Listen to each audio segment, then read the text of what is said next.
Então, pessoal, a nossa aula de hoje, 23/4/2020, vai apresentar aí para vocês as estruturas hidrológicas subterrâneas, tá?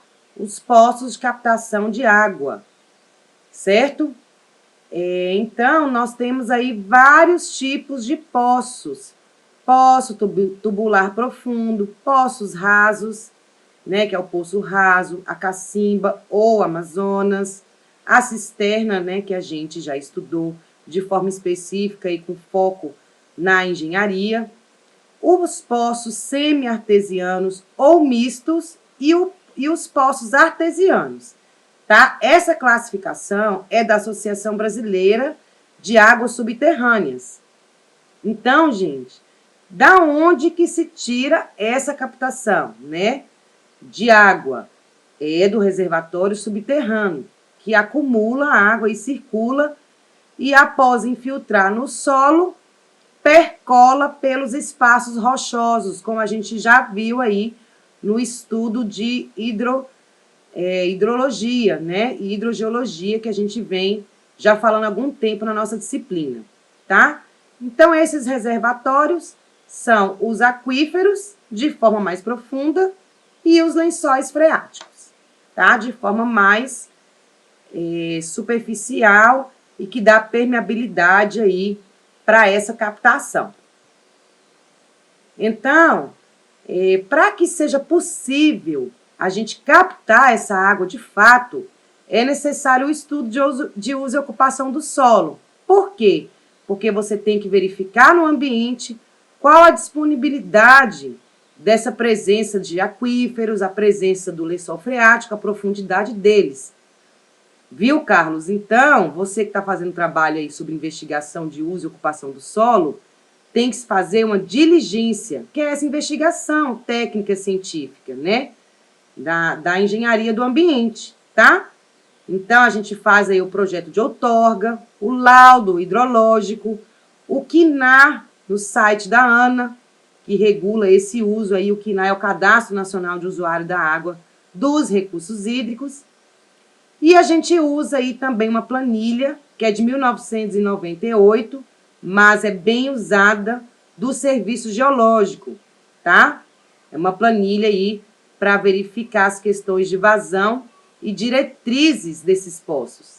E, claro, tem que fazer o mapeamento locacional e temático para ver essas disponibilidade, tá? Que o ambiente dá para que se possa fazer o projeto da estrutura hidrológica.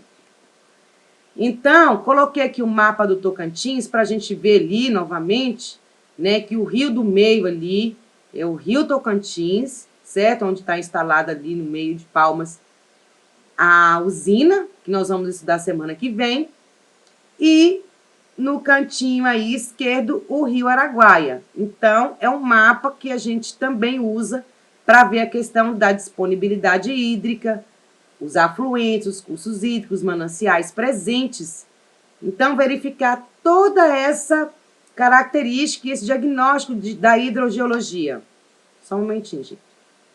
E também os tipos de solo, como a gente já estudou, a fitogeografia, que tem a ver, né, porque a presença da biomassa, da floresta, faz com que também a função ecológica dos mananciais aumente aí, revitalize os lençóis freáticos e a disponibilidade tanto superficial quanto subterrânea. Gente, tem gente que compra área para furar poço, não consegue a vazão estimada, né, e expectada, e é preciso, assim, recuperar e revitalizar esses ambientes para que se possa captar a água, tá? Então, estou colocando aqui para gente a ocorrência dessas águas subterrâneas no nosso país. Em destaque, coloquei aí o aquífero Guarani, tá? E o Alter do Chão, que hoje o nome atual dele é o SAGA, que é o Sistema de Aquíferos da região Amazônia, tá bom? Então, mas claro, temos outros também. Mas esses são os destaques brasileiros. Vemos aí que o aquífero Guarani é bem expressivo, mas ele não é totalmente brasileiro, embora seja 70% do Brasil, mas ele ocupa aí também, de forma hidrogeológica, a parte da da Argentina, Uruguai e Paraguai, tá? Tá presente aí em outros estados, Mato Grosso do Sul, Goiás, Minas Gerais, São Paulo, Paraná, Rio Grande do Sul, e com muita expressividade também no estado de Santa Catarina, tá? E o Saga, que é o alter do chão, que ele está menos poluído, né? Porque a região ali, sudeste e sul, o aquífero já se caracteriza um pouco já poluído, por isso a necessidade de fazer as análises físico-químicas e microbiológicas para o uso, porque ali tem uma expressividade grande de pecuária e agricultura convencional, suinocultura, né, mineração. Então, assim, o aquífero Guarani já está em uso e já está, em certa parte, poluído e contaminado, tá? Infelizmente. E o alter do chão, que é na cidade do Alter do Chão, Santarém, né? Quem é do Pará sabe, ele é considerado o maior do mundo, tá? O maior do planeta. Em reserva de água, 85 mil quilômetros cúbicos aí de reserva de água, tá bom? Presentes no estado do Amazonas, Pará e Amapá.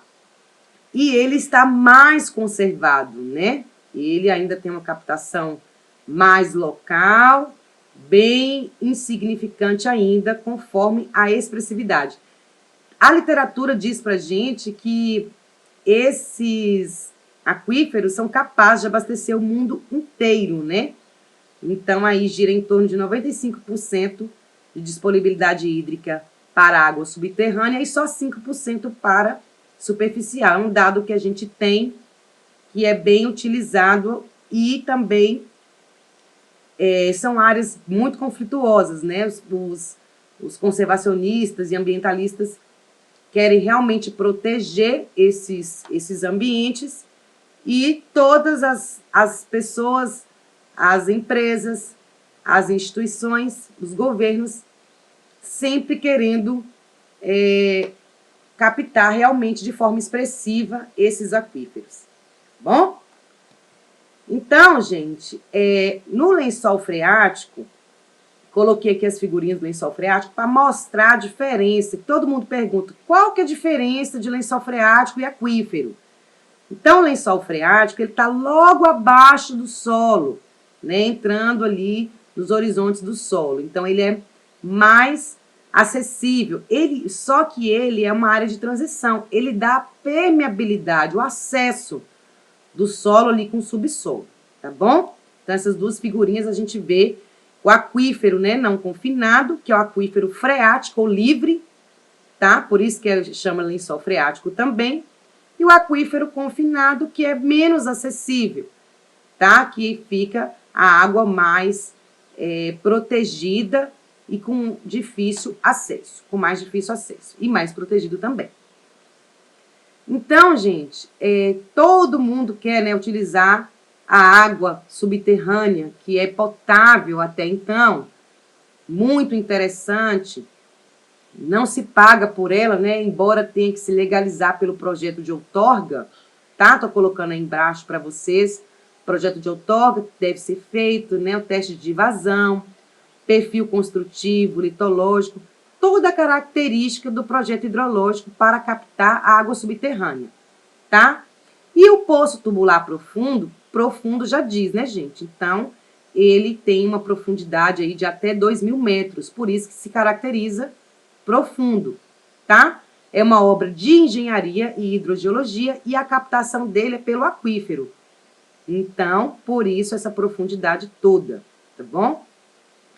E também vem a questão, né, dos processos de perfuração, vou explicar um pouquinho mais à frente, o desenvolvimento de como o poço vai se comportar, o bombeamento que deve ser feito conforme a vazão e a devida instalação dele.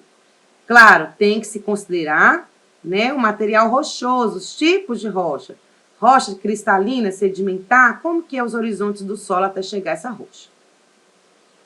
Outro tipo de poço que a gente tem, que são vários tipos de poços rasos, né? Então, poço raso é o poço raso, a cisterna, poços escavados, tanques escavados também, que é para fins de aquicultura, mas não é caracterizado como poço, outorga só do uso do recurso hídrico.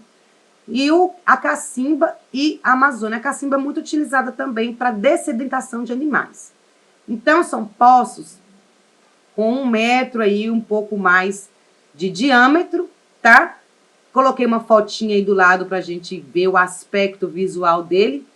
Ele é captado do lençol freático e quando a vazão dele é menor que 21,6 metros cúbicos por dia, ele é considerado uma DUI, que é disponibilidade de uso insignificante. Então, é uma outorga mais simplificada, tá bom? E para se perfurar, a gente precisa aí de várias normas, né? Vou apresentar agora à frente. Então, no geral, gente, essa perfuração, ela dura aí de 5 a 20 dias e tem uma vida útil de 40 anos. Então, claro que é um investimento interessante, tanto do ponto de vista doméstico, quanto do ponto de vista industrial. O poço artesiano, ou semi-artesiano, ou misto, né, que é caracterizado, é conforme as rochas, tá? Então, a classificação também aí da Associação Brasileira de Águas Subterrâneas. Então, gente, o poço semi-artesiano ou misto, ele é perfurado aí conforme em rochas, né?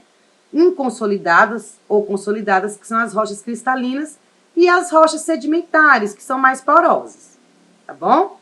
E, claro, eles são mais fáceis, né? Assim, eles não têm uma profundidade tão grande.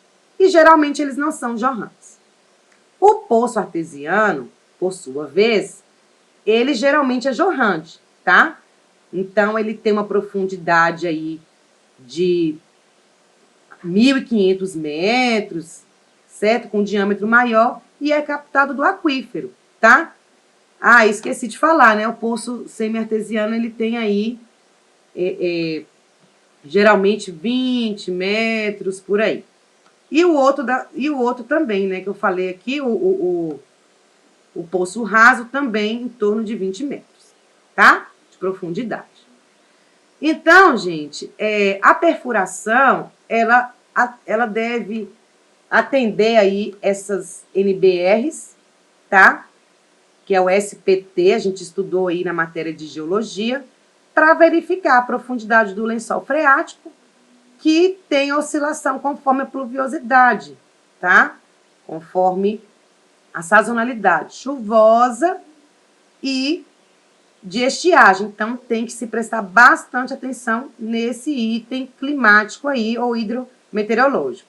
Os piezômetros, que a gente viu também, que mede, né, índices pluviométricos, servem como indicador de nível de água. Então, o furo de sondagem é bem utilizado para fazer, o piezômetro, né, é bem utilizado para fazer esse indicador de nível de água nos furos, tá? Então, gente, aqui no nosso órgão Naturatis, né, o Instituto Natureza do Tocantins, é necessário solicitar anuência prévia para perfurar poços aí com antecedência de 180 dias, tá? Justamente para que esses dados sejam enviados para o banco de dados e a gente vê a disponibilidade e o tipo de vazão para conforme a classificação aí dos mananciais. Eu estou colocando aqui também uma figurinha para a gente identificar esse nível de água. Tá vendo que o piezômetro tá ali, uma indicação, então já dá para medir pelo aquífero livre, né, o lençol freático, dá para medir também no confinado. Então, a relação aí solo-subsolo e as profundidades que a gente tem que ter bastante atenção conforme a classificação da captação dessa água, tá? Aqui, gente, eu tô deixando para vocês as normas mais utilizadas pelo Comitê Brasileiro de Construção Civil, tá? Normas para poços tubulares e para o uso das nossas preciosíssimas águas subterrâneas, tão visadas aí do ponto de vista nacional e internacional, tá? Até daqui a pouquinho no fórum.